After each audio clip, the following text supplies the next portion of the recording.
como todos los jueves, como todos los martes y jueves, les damos la bienvenida a este recorrido que estamos haciendo por Francia.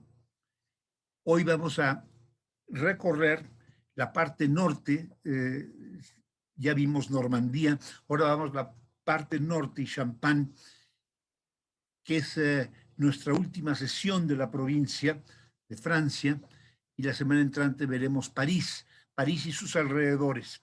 A nombre de la Casa del Viaje y de Berenice Lozano, les damos a todos nuevamente la bienvenida. Muchas gracias. Vamos a comenzar. Les muestro perdón, aquí lo pueden ver. Aquí tienen el mapa de Francia. Durante nuestro recorrido empezamos en Marsella. Todo este viaje que hemos estado haciendo en este extraordinario país, iniciamos en Marsella, fuimos por Aix-en-Provence, recorrimos todo lo que es la Provence, después entramos a toda la región de Languedoc, todo esto es Languedoc hasta Toulouse, concluimos en Carcassonne, de aquí cruzamos por el borde de los Pirineos hasta llegar a Burdeos, vimos los viñedos que están en esta región de la Garona, y de aquí subimos, vimos las ostionerías, los campos de cultivo de ostiones que hay en esta boca del río Garón, hasta Nantes, que es en la puerta del río La Loire. Aquí podemos ver el parte del recorrido de la Loire. Es el río el más largo de Francia.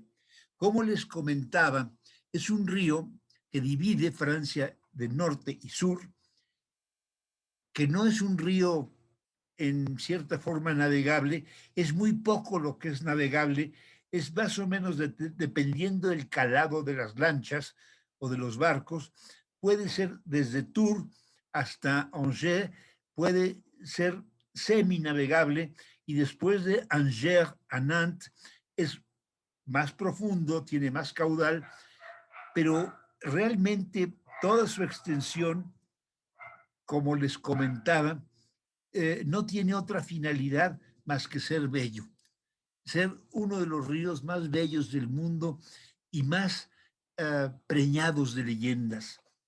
Es impresionante todos los cuentos, historias, sobre todo las historias no oficiales. Más que una historia de guerras y de batallas, es la historia de las amantes y de las amigas de los reyes de Francia o de las reinas de Francia. Es toda una historia galante, sumamente interesante, mucho más apasionante que las historias de guerras y de batallas y matanzas, que es, por ejemplo, lo que habíamos visto en Languedoc con los cátaros, ¿no? La cruzada de los cátaros, que fue uno de los hechos sangrientos más terribles en la historia de Francia. La cruzada contra los cátaros y los cátaros, estos fanatismos que llenaron de sangre toda la región de Languedoc. La Loire no es un río que se haya manchado mucho de sangre, se ha manchado de perfume y de otras cosas, pero no de sangre. Después de Nantes entramos a lo que es la Bretaña. Hicimos un recorrido por Bretaña y terminamos la Bretaña visitando en este rincón, en esta esquina del Atlántico o del Canal de la Mancha. Los ingleses le llaman el Canal Inglés, los franceses le llaman el Canal de la Mancha. Aquí en este rincón se encuentra esa joya extraordinaria de arquitectura románica y gótica, que es el Monte San Michel. Continuamos por Coutances, la catedral, espléndida catedral, Caen, y recorrimos hasta la ciudad de Rouen. Terminamos, de hecho, nuestro recorrido el martes viendo las pinturas que hizo este enamorado del color y de las luces, que era Claude Monet, de la Catedral de Rouen. Hoy vamos a continuar vamos a bajar por el valle del Sena. Todo esto es el Sena. Rouen es una ciudad del río Sena, de la cuenca del Sena. De hecho, pasa a orillas de la ciudad. Y más abajo, por aquí, se encuentran los jardines y la casa de Giverny, que fue donde Claude Monet pasó sus últimos años y que es una réplica viva de lo que eran los cuadros de Claude Monet, de flores y de su jardín con nenúfares y con estos árboles, los sauces que derraman sus hojas hacia el agua. Es un pueblo donde no hay realmente gran historia, pero la riqueza visual de Giverny, yo siento que justifican su visita. De aquí vamos a seguir hoy a Beauvais. Vamos a hacer un recorrido en las catedrales góticas más notables de Francia, que es la de Catedral de Beauvais, Amiens. Vamos a pasar por Laon, Reims, y terminamos aquí en Reims para continuar el martes próximo, con París y sus alrededores. París, Versalles, la ciudad de Chartres, y vamos a ver bien París. Ese es nuestro recorrido. Por cierto, es pues muy completo, y sin embargo es un recorrido superficial por un país que a lo largo de 2000 años ha acumulado tesoros históricos, tesoros de arquitectura de invaluable impacto en la historia del mundo, monumentos románicos austeros y casi agresivos que tienen como un ceño en las portadas y en los muros, a diferencia de los góticos, que son como plegarias, como himnos que se elevan a la gloria de Dios. Y también tenemos mucha arquitectura renacentista, sobre todo en los castillos. Además de todos los frutos que da el suelo francés al mundo, que son sus quesos, sus vinos y sus grandes productos, además de su literatura, de los aportes que han hecho a la civilización. Vamos a iniciar nuestro recorrido. Bueno, aquí estamos, este es París, y hoy vamos a hacer el recorrido hacia el norte. Si no partimos de París, pero de por acá, que estábamos en Rouen, bajamos al Valle del Sena para visitar el jardín de Giverny. Y aquí lo tenemos, la casa donde pasó sus últimos años Claude Monet. Claude Monet era un hombre de obsesiones eh, como muy tenaces. Era un adicto a las flores y a la luz. Además estaba perdidamente enamorado de todos los matices de la luz. Cuando la luz era rojiza al amanecer o al atardecer, él amaba esa luz con la misma intensidad que amaba la luz plena del mediodía o la luz eh, casi plateada del anochecer, y todo lo quería atrapar en sus lienzos, al grado de que en muchas ocasiones llegó a hacer 30 cuadros de los 1380 y tantos que pintó en su vida. Imagínense, 1380 y tantos. Como les había platicado en una ocasión, él se llevaba varios lienzos en sus excursiones de pintura y se iba al campo con su botella de vino, su queso, su baguette y se dedicaba a pintar todo el día, viendo las diferentes luces del día para atraparlas en sus lienzos con esas peculiaridades de cada hora. Y esto lo repetía un día y otro día hasta que hacía decenas de cuadros con el mismo motivo, y aunque todos eran iguales, todos eran mágicamente diferentes. Y su jardín refleja este espíritu lleno de colores y este amor apasionado que él tenía por las flores. Ha de haber sido un hombre interesantísimo, un hombre de una delicadeza de corazón, pues alguien que ama en esa forma las flores y los colores y la luz tiene que tener un espíritu muy luminoso. Por algo vivió tantos años. Y a pesar de haber vivido momentos de hambre y de privaciones tremendas, sobre todo antes de que se hiciera famoso y que sus pinturas empezaran a adquirir precios eh, impresionantes en el mercado, él seguía fiel a esa pasión que era la luz, flores, el paisaje, era su vida. Eso era retratar eso que nos ha regalado la creación, era para él una razón de vivir. Y afortunadamente es una razón de vivir que nos ha enriquecido a todos porque la compartió a través de sus pinturas. Todo esto es escenas de su casa. Aquí tienen este puente japonés que retrató tantas veces en sus pinturas. Tienen los sauces, la naturaleza, el follaje verde, intensamente verde, y Monet se ve que entraba en un estadio de trance cuando empezaba a pintar los verdes.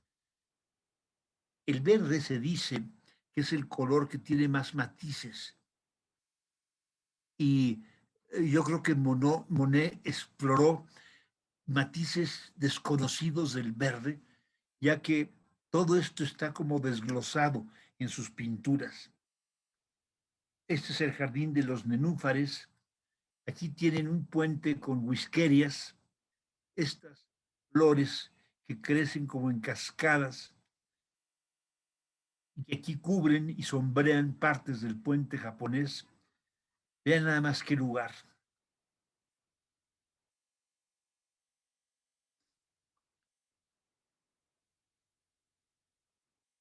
Cuando tienen tiempo en París, vale la pena visitar este rincón de Giverny. No van a ver nada histórico, sí hay un museo, y ya que ahí se instaló un museo del impresionismo, que tiene una muy buena colección de pintura impresionista, y bueno, como es una de las pinturas más seductoras, que más embelezan al hombre actual, a pesar de que en su tiempo es inverosímil esto, en su tiempo fue rechazada la pintura impresionista como algo abominable, como algo decadente. Y cuando uno compara esta eh, frescura que tienen los cuadros impresionistas con lo que se hacía antes del impresionismo, una pintura toda amanerada, eh, artificial, forzada, dice uno, pero ¿cómo no se daban cuenta, no? Y la lucha del impresionismo, la guerra por establecerse como un nuevo derrotero en el arte, les tomó 40 años. Es algo increíble. Ni el cubismo, ni la pintura abstracta, con todo y su temática a veces tan inverosímil y tan inaccesible para la vista, nunca tomó tanto como el impresionismo. El impresionismo fue causa de burlas, de indignación, de artículos de lo más agresivos en la prensa. Claro, hubo otros, ¿no? Como Émile Zola, el famoso Emile Zola del Yo Acuso. Él siempre defendió a los impresionistas. Él tuvo la sensibilidad de descubrir el secreto de los impresionistas. Vean además estos cuadros. Este es un montón de paja. Este montón de paja, Monet lo retrata una y otra vez. Aquí lo tenemos en otra versión, con otros colores, una nueva interpretación, otra. Pero les digo, hay decenas de esta. Y lo impresionante es cómo este hombre llegaba y empezaba a pintar y era otra cosa. Era una nueva recreación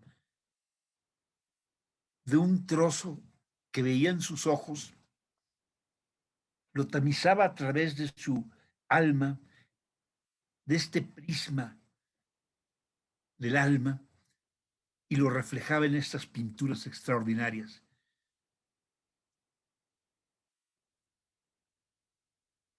Impresionante.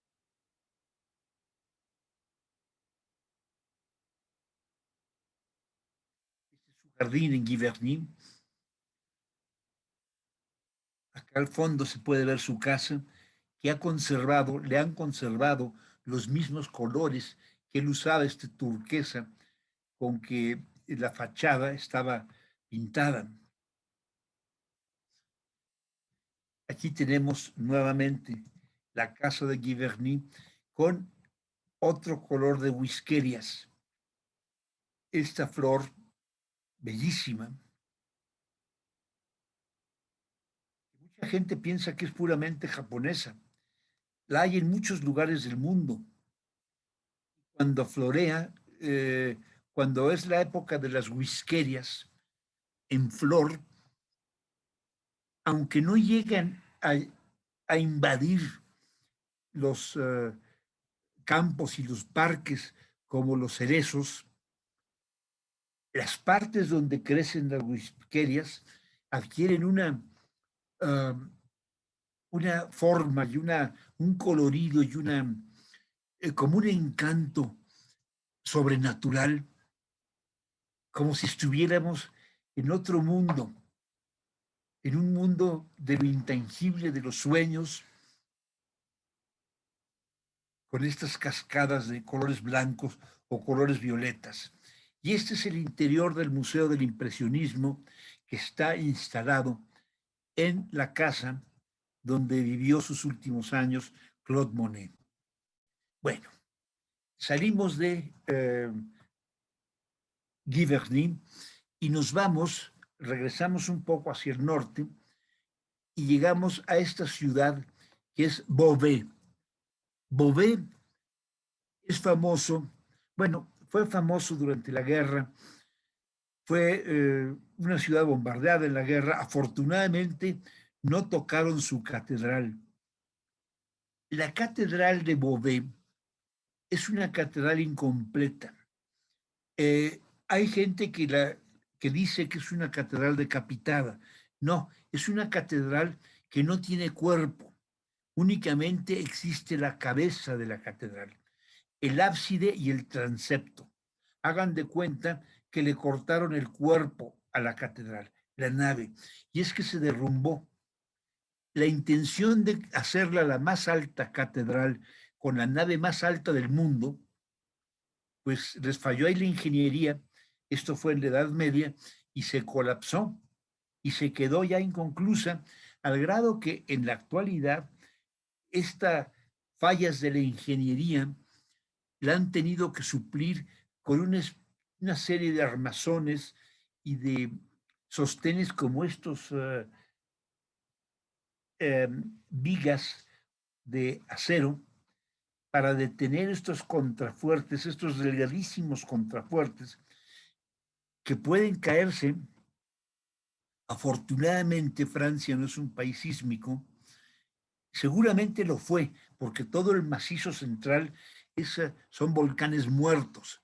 Entonces, posiblemente eh, hubo una época ya en la prehistoria francesa en la que hubiera sido imposible erigir estas catedrales.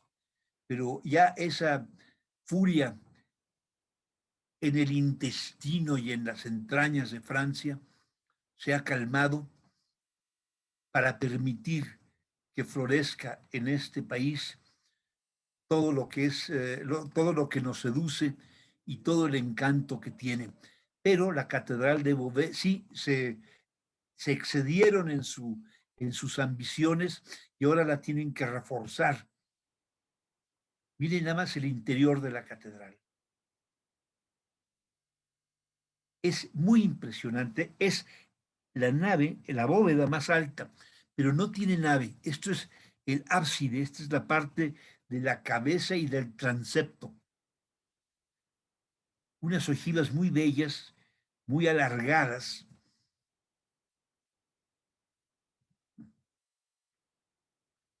Y bueno, si hubiera terminado de construirse, sería la catedral más grande de Francia. Vean estos refuerzos que tiene en el interior. Y se los pusieron para conservar este monumento. Mucha gente lo habla que es un monumento. Hay gente que habla y lo comenta que es un monumento a la gloria de Dios.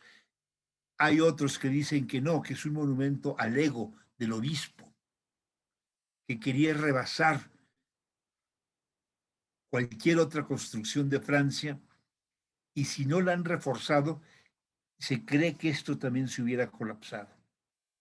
Y ahí está el monumento, se puede visitar perfectamente bien.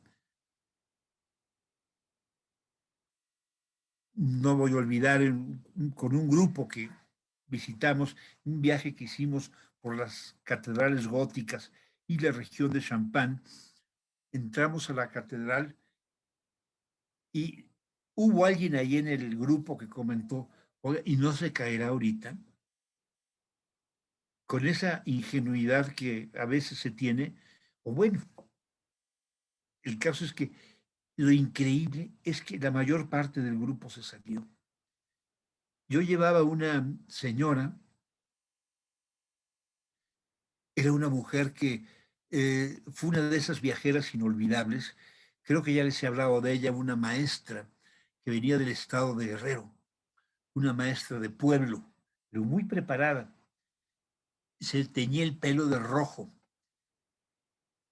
y era ya una vieja, ¿no? Se levantaba a las 5 de la mañana, salía a caminar y regresaba a alcanzar al grupo a la hora del desayuno.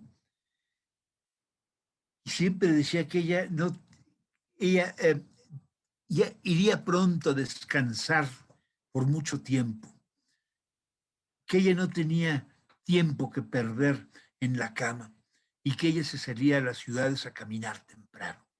Y cuando estaban en la catedral de Beauvais, comentó cuando la gente se salió y dijo, pero qué gente tan tonta. ¿Y si se cae? ¿Qué? Dice, es mejor morir aplastado por una catedral gótica que se nos caiga encima a morir aplastados por un pecero. Nos dio mucha risa a los que estábamos ahí. Bueno, salimos de Beauvais y nos vamos hasta Amiens. Amiens fue una de las ciudades, de estas ciudades del norte de Francia, en la región del Somme, que fue terriblemente lastimada durante las guerras mundiales. Afortunadamente, siempre hubo alguien que por alguna razón no pudo bombardear las grandes catedrales. Sí, la de Reims fue bombardeada, pero no destruida. Y aquí en Amiens se, se respetó la catedral, que es la más grande catedral de Francia. La más alta, catedral ya completa, y la más grande, la que tiene más capacidad. Este es el barrio de Saint-Leu y en el lado izquierdo de la calle hay una serie de restaurancitos donde pueden comer especialidades de la región. Miren, aquí tienen, este es el lado donde están, bueno, ya aquí se abre ya la plaza que da pronto a la catedral y aquí pueden ver los restaurantes. Y hay comida típica de Amiens, de la región de Picardía, que es la región del Alto Francia, o la región más nórdica de Francia, y aquí tienen este portento de catedral, que es la Catedral de Amiens, con su pináculo. Aquí la pueden ver desde la gárgola. Se puede ver esta casa con sus paredes entramadas con vigas de madera. Usualmente, como les comentaba antier, se hacen de roble, porque dura siglos el roble.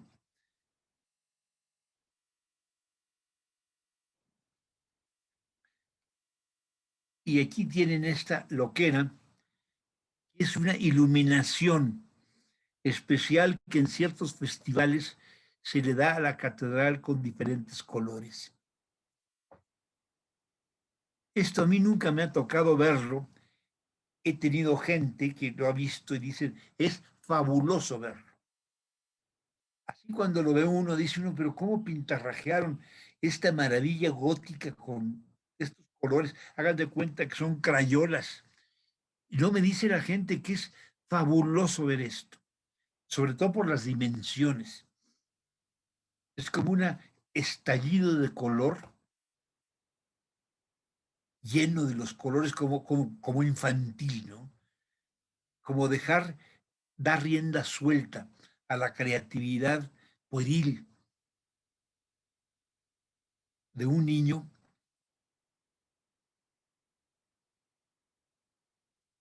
Y bueno, aquí tienen esta catedral fabulosa. El tímpano de esta catedral es una de las grandes joyas del gótico francés.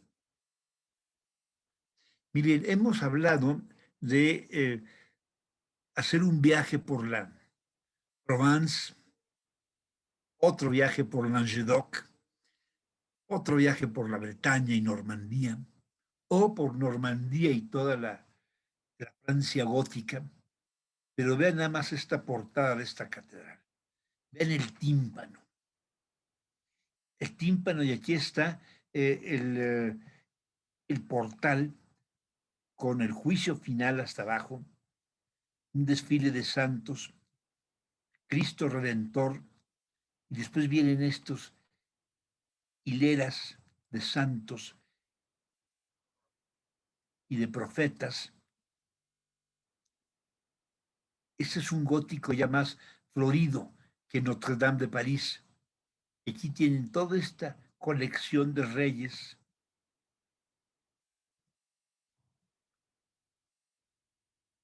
Y bueno, vean la puerta más o menos para que tengan una idea de la dimensión de esta catedral. Y esta es la parte exterior del rosetón gótico de la catedral.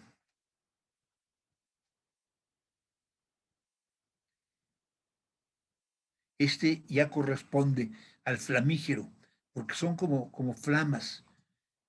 Todas estas nervaduras góticas que le dan estructura a al rosetón es una como abstracción de algo que está incendiado. Y aquí tienen el interior de Amiens. Es impresionante.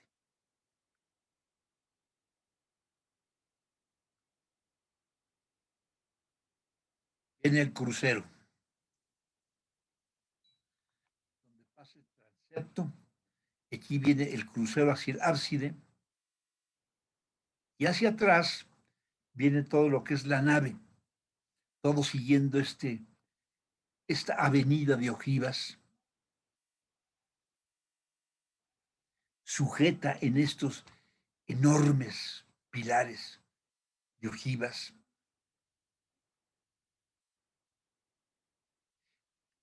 yo me acuerdo un profesor de arte, de historia de la arquitectura, que hablaba de Amiens y de las catedrales góticas. Él decía que la gente no interpreta bien la palabra gótica, que en un tiempo se le llamó gótica relacionada a los godos, es decir, un arte bárbaro. Y él decía, este arte no tiene de bárbaro nada. Al contrario, dice, no es de gótico de godo, es de goético, que quiere decir mágico. Yo no sé si tenía razón o no, o él se lo sacó de la manga, y me refiero al maestro Matías Goeritz. Yo tuve la fortuna de tenerlo como profesor en la Escuela de Arquitectura y era un deleite escucharlo hablar de estas catedrales góticas. Dice, en estas catedrales tiene sentido rezar. Él criticaba mucho, no era muy amante del barroco. Dice, las catedrales barrocas es como una fiesta, es como una bacanal. No son para rezar, pero esto sí es para rezar. Portentoso. Bueno, y aquí tienen las callecitas de Amiens con los restaurantes a la hora del atardecer, que después de ver la catedral se va uno a cenar aquí.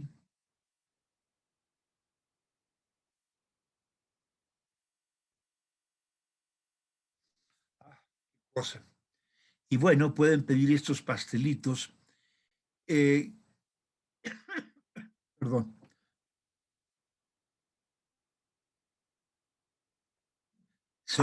les llaman macarons, no macarrón, sino macarons, que es harina de almendra con huevo, que son una delicia. Y otra de las delicias de esta región de Picardía es este paté de campaña. Vean nada más qué cosa. Por supuesto, acompañado de un buen vino rojo.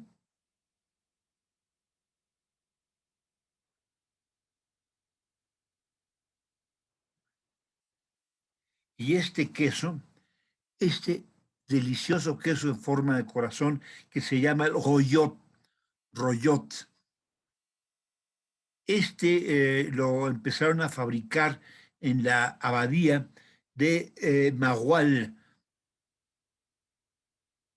Es un queso hecho de leche de vaca con cuerpo blando, parecido al camembert, con más cuerpo, con más sabor. Vamos, tiene más golpe. A mí particularmente yo lo prefiero al camembert.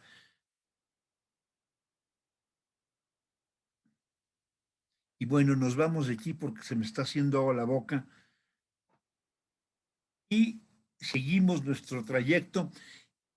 Pasamos, esto es de pasada, pero puede, si les da tiempo, nada más en el trayecto, pasar por la ciudad de Arras. Arras fue una ciudad, válgase la redundancia, arrasada en las guerras, tanto en la Gran Guerra como en la Segunda Guerra Mundial, porque era exactamente donde está el paso por el que entraban los alemanes. Y dos veces entraron. En la Primera Guerra entraron, aunque nunca llegaron a invadir París. En la Segunda Guerra sí llegaron y tomaron París y bueno, pues ocuparon todo el norte de Francia. Y esta ciudad fue de las ciudades más lastimadas. Y esta plaza, que cuando la ve uno dice, esto me suena como a Bélgica, como al país de Flandes. No, esta es la Plaza de los Héroes y gran parte del casco antiguo de la ciudad tiene más sabor flamenco que sabor francés. Pero sí, la gente de Arras se sienten rabiosamente franceses. Y aquí está lo que le llaman la cantera de Wellington. Esto fue en la ciudad de Arras, creado, construido por los soldados neozelandeses. Fue como una contribución de los soldados para ayudar a al pueblo francés, a eh, refugiarse. Era un refugio subterráneo que es bastante largo y profundo, donde ellos aportaron y dieron comida y víveres para que aquí pudieran esconderse y protegerse de los bombardeos.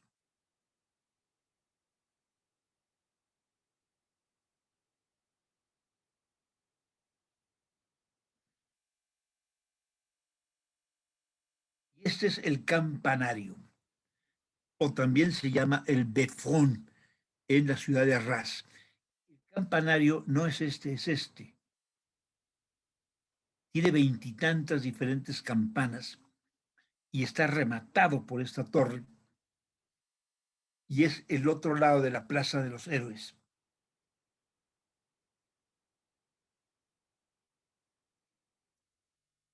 Este es el ayuntamiento en Arras.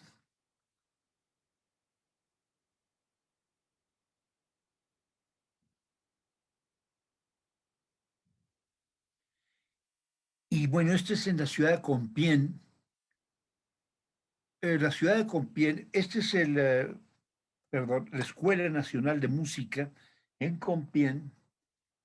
Compiègne es importante por el palacio, el castillo. También históricamente eh, hay una estatua de Juana de Arco. Juana de Arco fue en Compiègne, donde fue detenida por los borgoñones.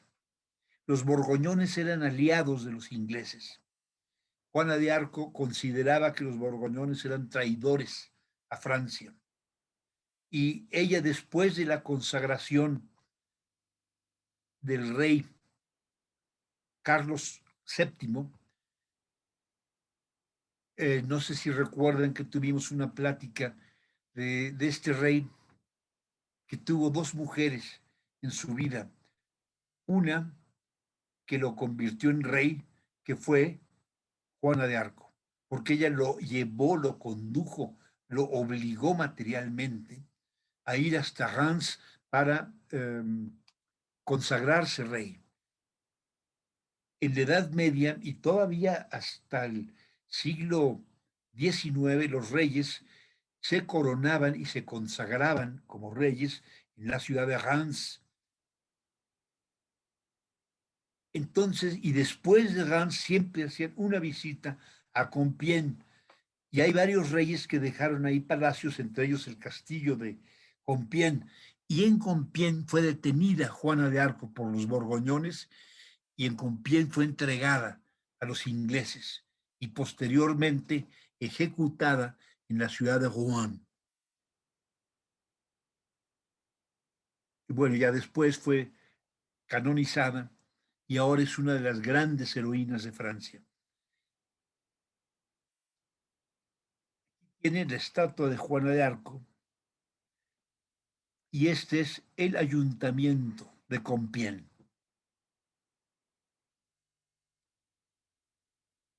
Y aquí está el castillo de Compiègne. Es un castillo muy grande que fue construido por varios reyes. Entre otros, parte de la construcción de este castillo se la debemos a Francisco I de Francia.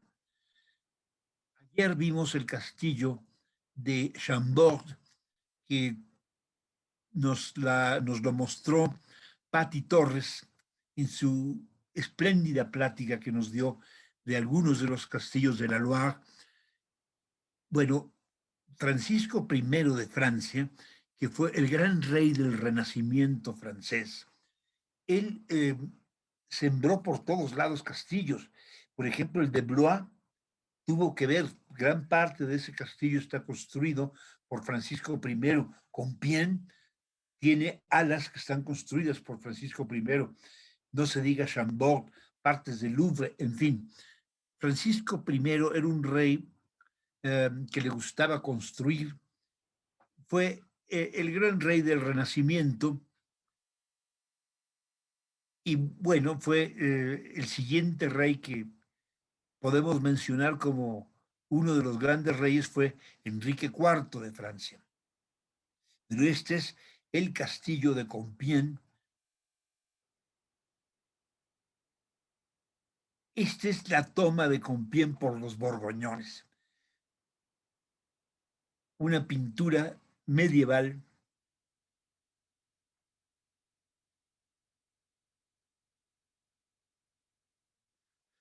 y esto en el salón de la historia, así se llama el hall de la historia, es una pintura, eh, no me sé quién es la, no sé si alguna vez lo supe, pero es la recepción que le hacen a María Luisa, a la emperatriz María Luisa, un grupo de chicas todas vestidas de blanco que le dan la bienvenida con guirnaldas y con flores al castillo de Compiègne. Y hay un salón de pinturas históricas, más o menos de esta calidad, no son grandes pinturas. Aquí pueden ver la puerta principal, la entrada principal del Palacio de Compiègne. Esta es la sala del escritorio,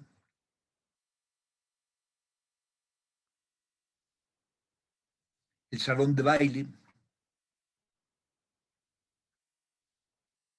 Esta es la recámara del emperador,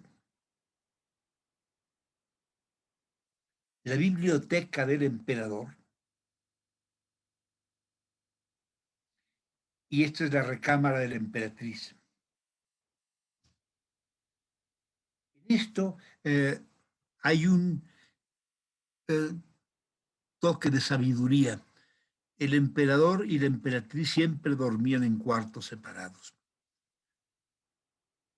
Así evitaban caer en este exceso de presencia que a veces genera el dormir en un mismo cuarto.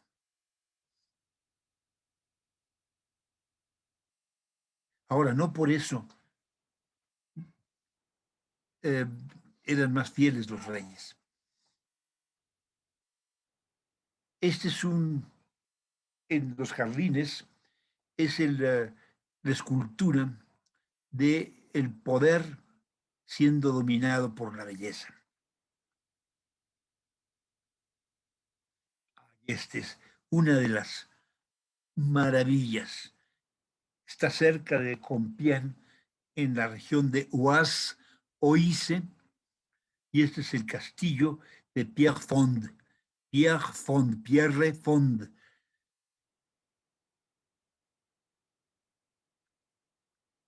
Un soberbio castillo. Este sí es evocador de cuentos medievales.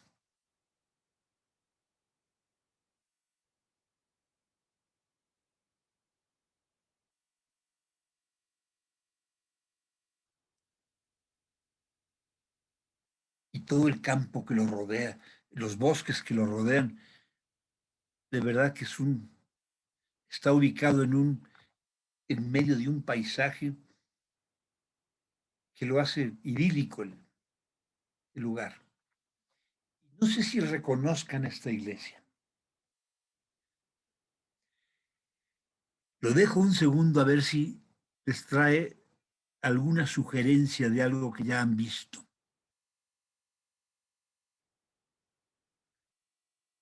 Esta es la iglesia de Nuestra Señora de Anvers, Anvers, en la región de Oise. Esta iglesia, véanla, es una de las obras maestras de Vincent Van Gogh.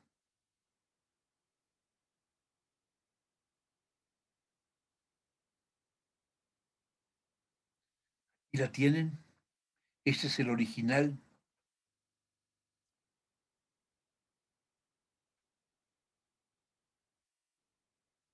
Y este ya es cuando el original ha pasado por el filtro atormentado. por ese incendio que llevaba dentro Vincent Van Gogh.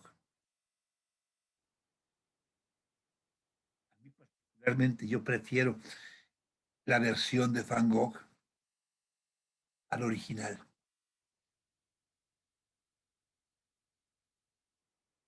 El original es una iglesia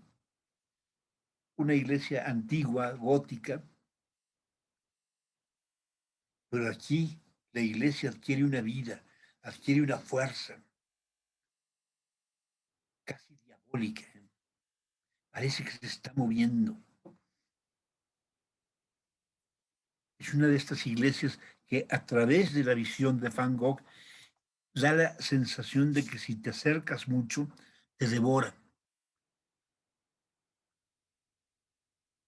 En fin.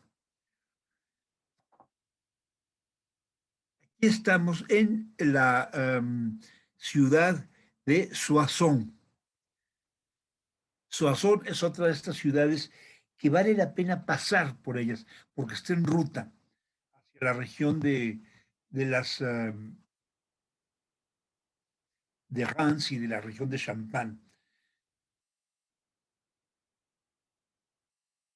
Soissons, esta es la iglesia de San Juan de las Viñas, que ha sido destruida, y esto es lo que queda de la iglesia. Las torres del campanario, el agujero del rosetón,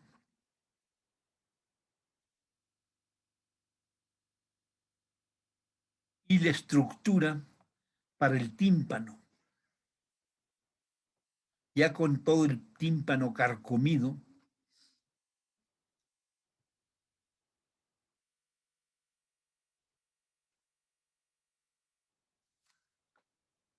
Y esto es en la iglesia de San Protasio y San Gervasio. San Protasio y San Gervasio son dos santos, dos mártires, nacidos en Milán. Realmente no se sabe cuándo. Hay versiones de que nacieron alrededor del año 60 de nuestra era. Hay otras versiones que hablan de que fueron del año 300 de nuestra era, y en ambos casos fueron mártires. Si las dos versiones terminan martirizando a estos santos, que eran hermanos gemelos. Y estos son los vitrales de la Basílica de San Gervasio y San Protasio. Me preguntaban cuál es la diferencia de basílica y de catedral. Catedral es una sede obispal, es una iglesia importante, es sede de un obispo.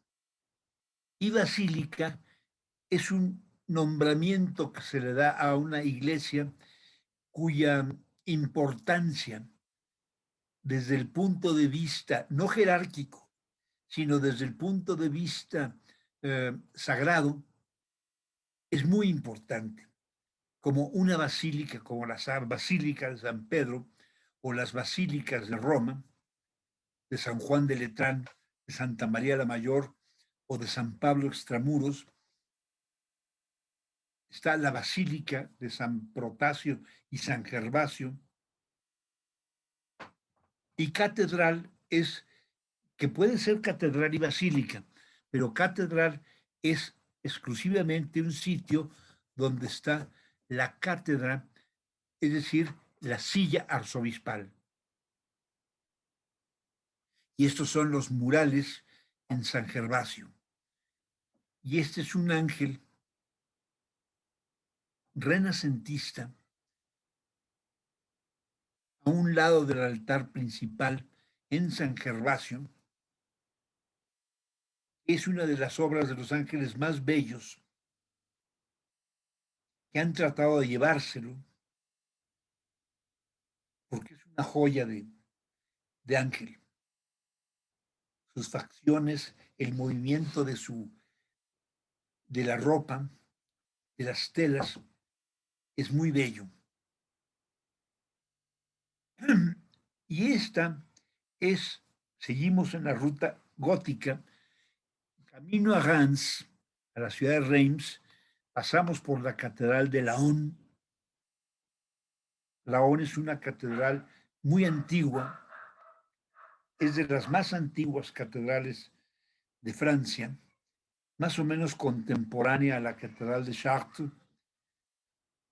Es famosa por sus gárgolas, también famosa porque es más escueta, no es tan florida, no es de un estilo flamígero, es más bien un gótico sobrio, y es también muy famosa por sus rosetones.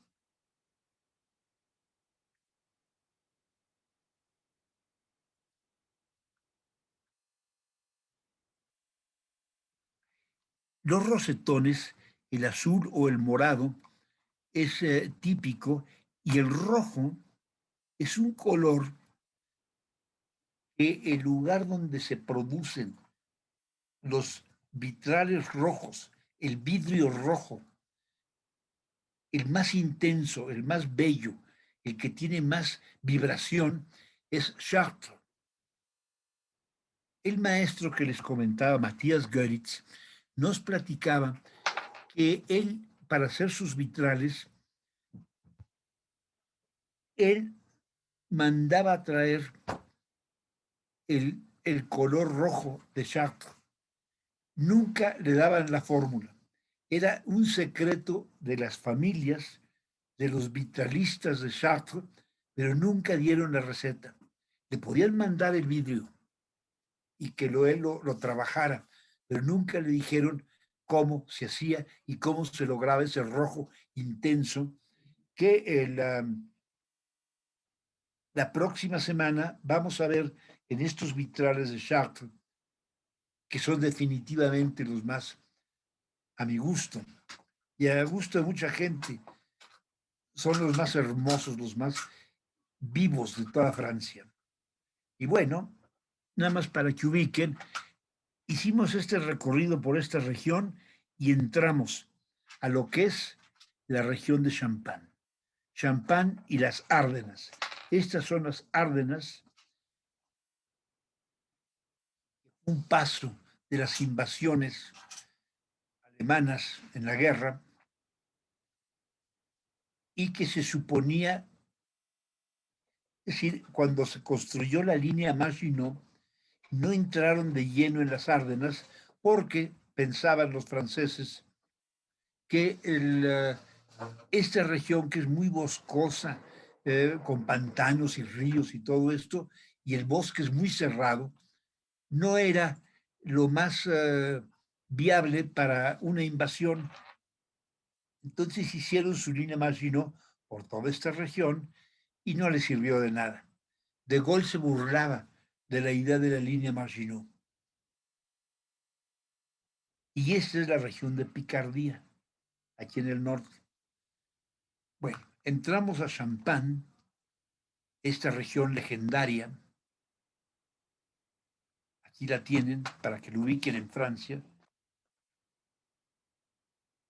Y antes de que salgamos del mapa, nada más para que vean las áreas de vinícolas de Francia.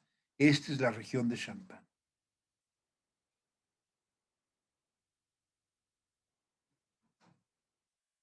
Ahí cruza el río Marne, el río Oise, viene todo la Loire.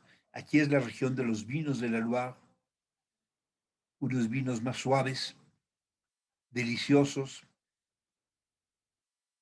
Borgoña y el Beaujolais, el Chablis, es un vino blanco en general, la región de Cognac, la región de Burdeos y la región de Ródano, Provence, y la región de Languedoc-Roussillon. Este es el mapa vinícola de Francia. Ah, y olvidaba, Alsacia. Esto nos puede dar una idea de lo fascinante que puede ser un viaje por estas regiones, combinando la cultura, las visitas con la comida, con los vinos, que son estos placeres terrenales que tanto sentido le pueden dar a la vida. Y vean estos campos extraordinarios de los viñedos de champán. Cuando uno recorre estas aldeas en tren, es cómo se ven estos pueblecitos con sus iglesias antiguas, las torres, a veces torres románicas, a veces una que otra torre gótica, un montón de tejados, tejados grises, tejados rojos, y todo como si fueran navegando en este mar de uvas, en este mar de vino, ¿no? Es maravilloso esto. Y aquí estamos en las bodegas del vino. Estas son las bodegas, las grandes casas de champán tienen bodegas que tienen kilómetros de longitud bajo tierra. Es este suelo calcáreo y allí están las botellas reposando, teniendo su doble fermentación, que es la que les confiere estas burbujas.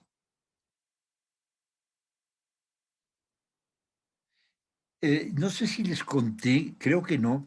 Yo tenía un viajero simpaticísimo, el señor Pérez San Pedro, que era el que hacía burlas, el que hacía bromas de cuando íbamos volando sobre el Pacífico, que les decía a los viajeros, asómense, asómense para que vean la línea internacional del tiempo. Y se asomaba la gente y dice, no, pues ya están muy lentos, ya la pasamos. O cuando estábamos en Grecia, nos comentaron de una iglesia X y él estaba todo triste. Dice, ah, no, era el Museo Bizantino. Y no, pues no lo íbamos a visitar. Y él se puso una cara tristísima. Ay, qué lástima que no lo vamos a ver. Y una de las señoras que iba ahí dice, ¿por qué? No, pues aquí tienen la única pluma del ángel de la Anunciación. Imagínense una pluma del ala del ángel de la Anunciación. Y le creía a la gente. Y en Champán, este hombre les comentaba, le decía, no, lo más interesante es cómo les meten las burbujas. Y la gente le creía. Espero que nos explique el guía y las cavas de champán. Siempre nos acompañaba un representante de la casa. Hicimos una visita a la cava de Moet Chandon, otra hicimos a la casa Heidsieck, pero repito, son kilómetros de como grutas subterráneas donde está reposando este vino. Y ahí la gente decía, y él les decía, espérense a que nos expliquen cómo les meten las burbujas. Esta es otra de las cavas. Y bueno, aquí pueden ver esta bebida. Yo tenía un conocido que decía que a él prefería el vino rojo. Y decía, mire, el champán es encantador, dices. Es rubio y parrandero como Marilyn Monroe, pero no es un vino de verdad. El vino de verdad tiene que ser el vino rojo. Y mi padre, que le gustaba mucho el champán, criticaba mucho a este abogado. Y no puedo decir lo que opinaba de él. Y aquí tienen esta botella del Roederer, de Louis Roederer. Son botellas que son carísimas. Esta botella creo que cuesta $17,000. Tiene la capacidad de 6 litros. Y aquí tienen estas cosechas, estas de el Dom Perignon, que también tiene, son de estas botellas que cuestan una fortuna. Esta es la cosecha más cara, la botella más cara del Dom Perignon.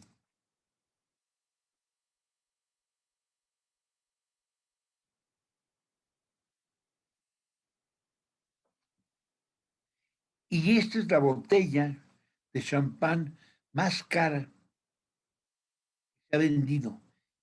Fíjense nada más lo que es la vanidad que a veces raya en lo ridículo.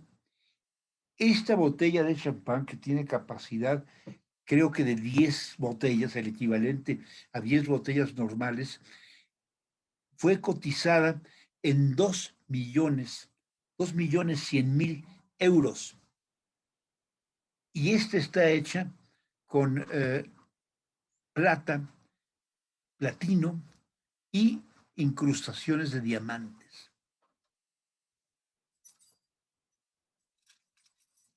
Creo que nada más se vendieron 6, lo cual se me hace inverosímil. Personalmente, bueno, si yo tuviera todo ese dinero, no, nunca compraría una de estas botellas.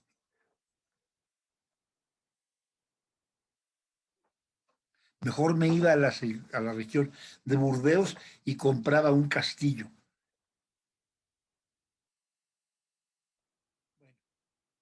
Salimos de estas fantasías absurdas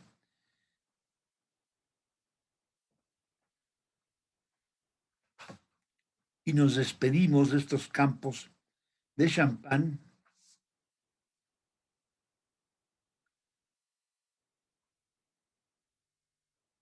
Lo que les decía, va uno recorriéndolas en tren o en la carretera y nada más se ven las torres y los techos de teja.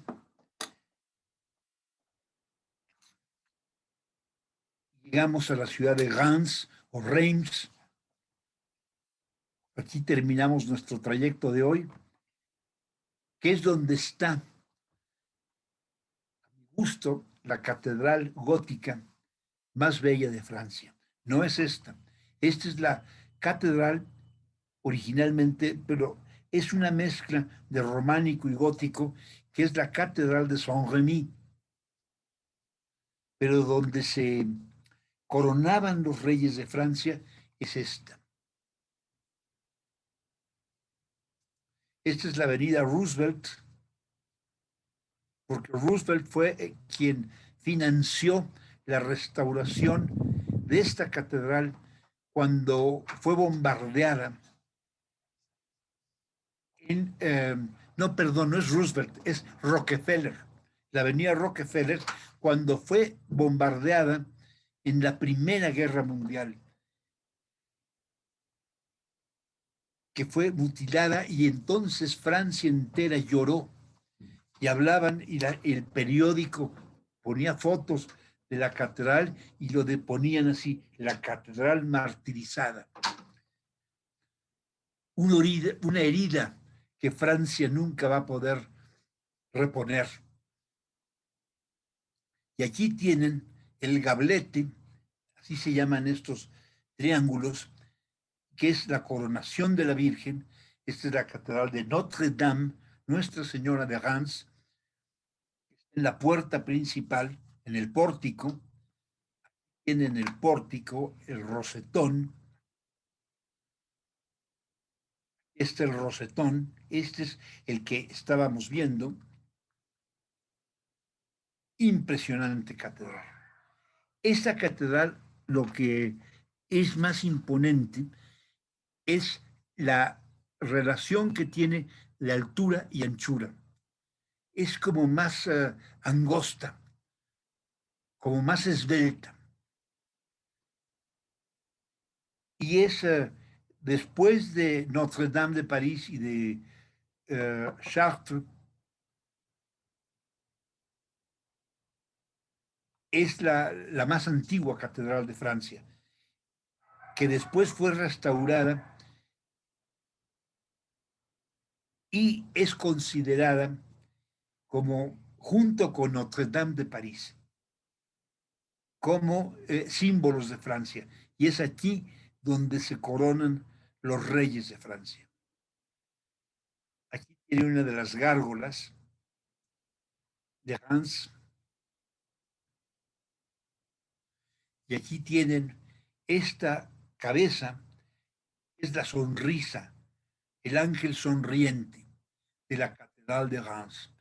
Después de aquel bombardeo en el que la catedral fue martirizada, la cabecita se cayó, la recobraron y después la volvieron a colocar, la volvieron a unir al cuerpo del ángel para festejar su restauración y su inmortalidad con un ángel que se ríe de todos los atentados de destrucción y que es como un símbolo de Francia ante las adversidades.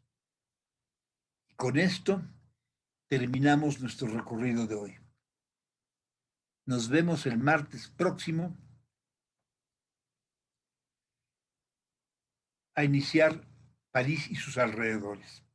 Muchas gracias a nombre de Berenice Lozano y de la Casa del Viaje.